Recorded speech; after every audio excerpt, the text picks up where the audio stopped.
વિજય કીર્તા એક સંત ચટકો લાગ્યા વિના ક્યાંથી વિજય કીર્તા ઈયળની જો ભમરી બને તો પછી નરને કેટલીક વાર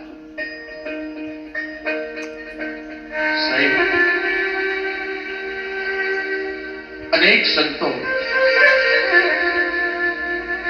આ ભૂમિમાં થયા અને આ જ ધરતીમાં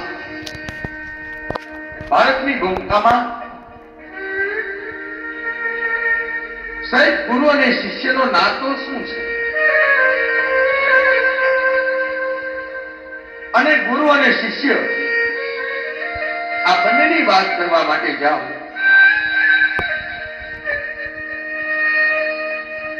तो गुरु किए तो ऐसा कीजिए जैसे पूनम का चंद गुरु किए तो ऐसा कीजिए जैसे पूनम का चंद तेज दिए पर तपे नहीं वो तो उपजावे बड़वाना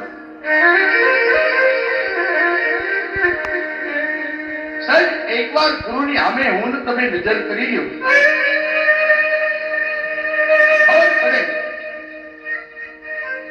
કે ગુરુમાં શું તત્વ છે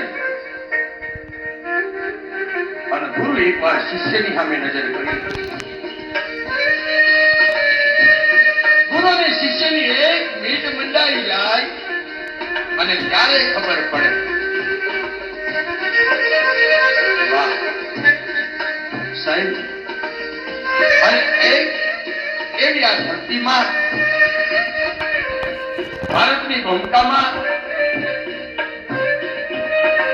આ ગુજરાતની ધરતીમાં એક એવી વાતને મારે મૂકવી છે કે જેને ગુરુની સાથે એવી રૂડી લગની લાગી છે અહોનિશ ગુરુ નામની માળા જપી છે અને એવા ગુરુ સમરથ મળ્યા અને સમરથ ગુરુ મળ્યા છે જેણે એક જ તાર પોતાના ગુરુની ભક્તિમાં લગાવીને કીધું તો કે બસ હે ગુરુદેવ તમે તારો તોય તમે ભલે અને મને મારો તોય તમે ભલે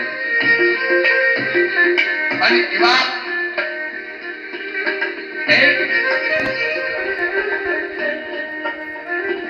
નર્મદા નદીના કિનારે આવેલું ગામ વડોદરા જિલ્લો કરજણ તાલુકો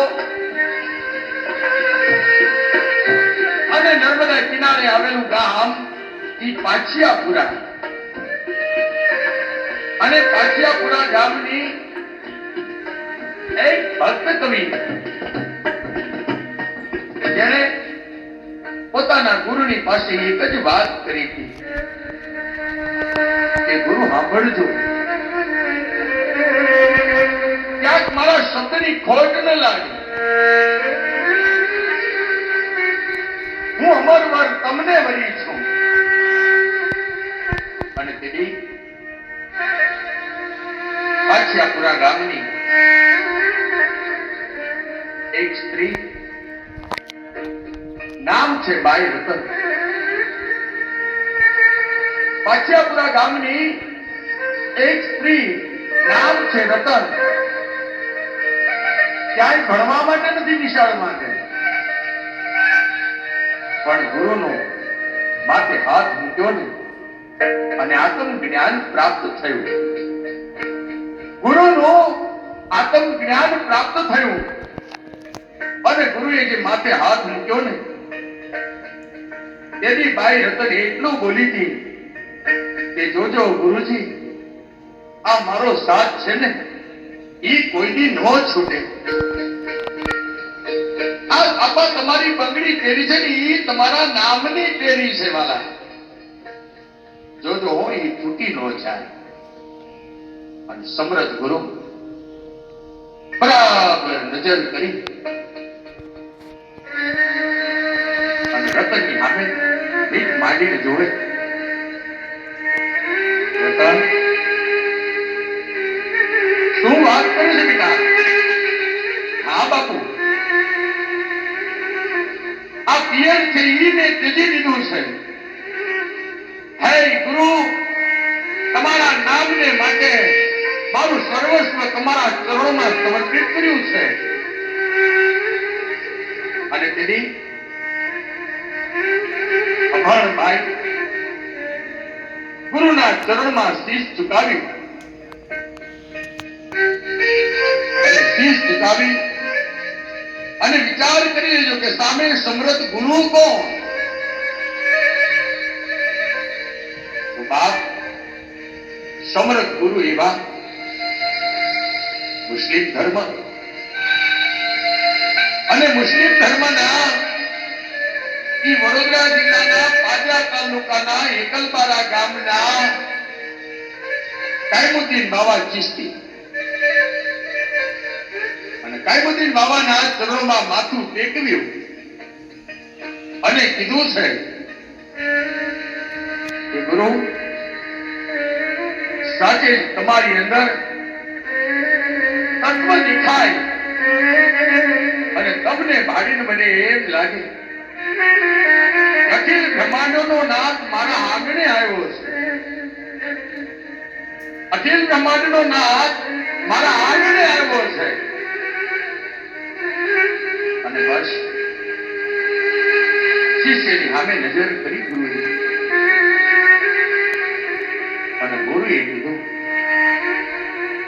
બેટા સાંભળજે કે ગુરુ ગાંડા, ગુરુ ઘેલા, ગુરુ દેવનકા દેવ. ગુરુ ગાંડા, ગુરુ ઘેલા, ગુરુ દેવનકા દેવ.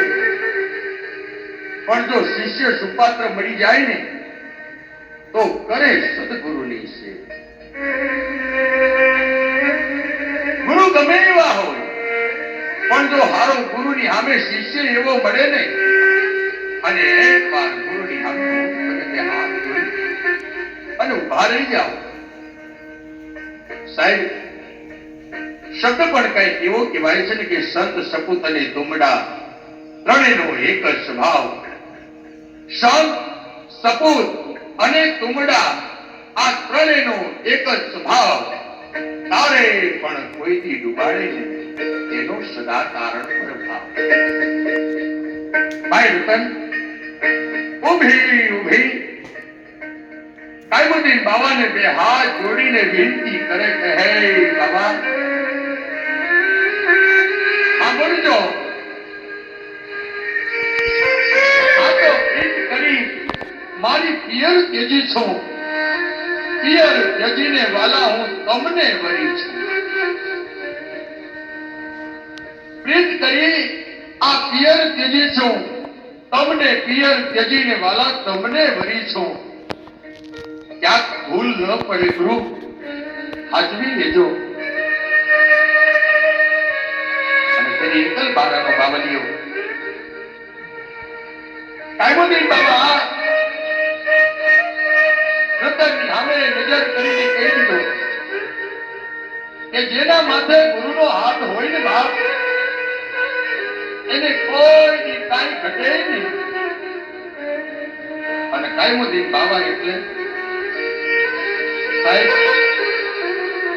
મુસ્લિમ ધર્મની અંદર કાયમુદ્દીન બાવા ચિશ્તીની વાત કરવા માટે જાઉં છું કે જેને હાલ પહાડ એકલબારાની અંદર એની સમાધિ, એની દરગાહ છે.